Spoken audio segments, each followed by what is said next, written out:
ఇదంతా కూడా ఒక అంతరించిపోతున్న అర్బన్ నక్సల్స్ యొక్క ఆకలి పొలికేక.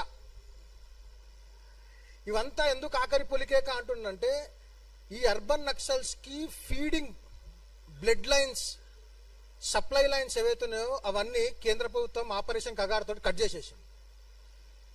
ఈ అర్బన్ నక్సల్స్ ఇంత విచ్చలవిడిగా యూనివర్సిటీల్లో, సోషల్ మీడియాలో, ప్రెస్సుల్లో, వార్తాపత్రికల్లో, రకరకాల మాధ్యమాల ద్వారా అర్బన్ నక్సలిజాన్ని పంపింగ్ చేయడానికి ఏదైతే వనరులు అవసరమైనాయో వనరులు మొత్తము ఛత్తీస్గఢ్లో ఉన్నటువంటి అడవులలో, కోల్ మైన్స్లో నుంచి జనరేట్ చేసేటువంటి డబ్బులు, అంటే ఎక్స్ట్రాక్ట్ చేసేటువంటి డబ్బుల నుంచి వీళ్ళ యొక్క ఎక్స్ట్రాక్షన్ వర్క్ నడిచేది. ఈ ఎక్స్ట్రాక్షన్ వర్క్ నుంచి వచ్చే డబ్బుల ద్వారా ఈ అర్బన్ నక్సల్ యాక్టివిటీని నడిపేది.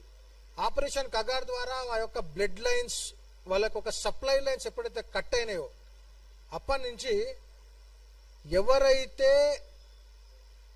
పొట్ట మీద కొట్టితే వాళ్ళ బాధ ఉంటుంది కదా, ఆబ్వియస్గా వాడికి కూడు లేకుండా చేసిండ్రు. సో ఆ బాధను కక్కుకోవడానికి ఆరిపోయే దీపానికి వెలుగు ఎక్కువ అన్నట్టు ఈ అవసరం లేని అసందర్భమైనటువంటి అవసరం లేని విషయాన్ని తీసుకొచ్చి కేవలం విద్వేషాన్ని రెచ్చగొట్టి 10 సంవత్సరాలు దాటిపోయినటువంటి రాష్ట్రం ఏర్పాటై 10 సంవత్సరాలు దాటిపోయినట్టు ఇప్పటికీ కార్డియల్ గా రిలేషన్స్ మెయింటైన్ చేస్తున్నటువంటి వాటిని రెచ్చగొట్టి అనవసరమైన విషయాలను బయటకు తీసుకొచ్చి ఆ విషయాలు ఏంటిది, ఎవరేం మాట్లాడారు అనేది I'm not going to it. ఎందుకంటే చాలా విషయాలు చెప్పారు. దీన్ని ప్రయత్నం ఏదైతే చేస్తున్నారో ఇది వాళ్ళు సక్సెస్ కాలేరు. ఎందుకంటే తెలంగాణ జాగృతమైనటువంటి తెలంగాణ, ఇక్కడ ఉన్నటువంటి ప్రజలు కూడా జాగృతమైన వాళ్ళే. ఈ యొక్క కుట్రను పసిగట్టారు. ఇన్ కేస్ నిజంగా వాళ్ళ యొక్క కుట్రతో క్యారీ అవే అయినుంటే డెఫినెట్ గా ఇది ఇంకా కొనసాగేది. కానీ అది కొనసాగేటువంటి అవకాశం ఎందుకు లేదని అంటే, జాగృతమైనటువంటి సమాజం ఉంది. ఇది అర్బన్ నక్సల్ చేస్తున్నటువంటి ఆఖరి పొలికేక అని అర్థం చేసుకోవాలి. వాళ్ళ అస్తిత్వానికే అంతరించిపోయేటువంటి క్రమంలో ఉన్నారు. కాబట్టి అటువంటి ఇంకా ముందు చాలా చేస్తారు.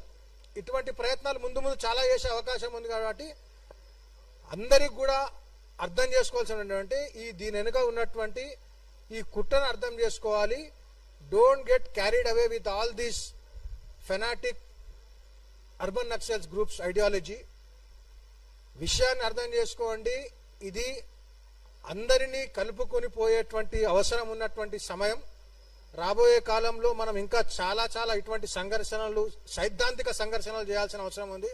కాబట్టి చిన్న వాటికి మనం క్యారీ ఓవర్ కాకుండా ఇంకా ముందు ఇంకా చాలా సైద్ధాంతిక యుద్ధాలు చేయాల్సి ఉన్నది. దాంట్లో ఇంకా ప్రిపేర్ కావాలి. ఇవన్నీ జస్ట్ వార్మప్ సెషన్స్ మాత్రమే. ముందు చాలా పెద్ద యుద్ధం ఉందని చెప్పి తెలియజేస్తూ నాకు అవకాశం ఇచ్చినటువంటి తెలంగాణ జర్నలిస్ట్ యూనియన్ వారికి ధన్యవాదాలు తెలియజేస్తూ భారత్ మాతాకి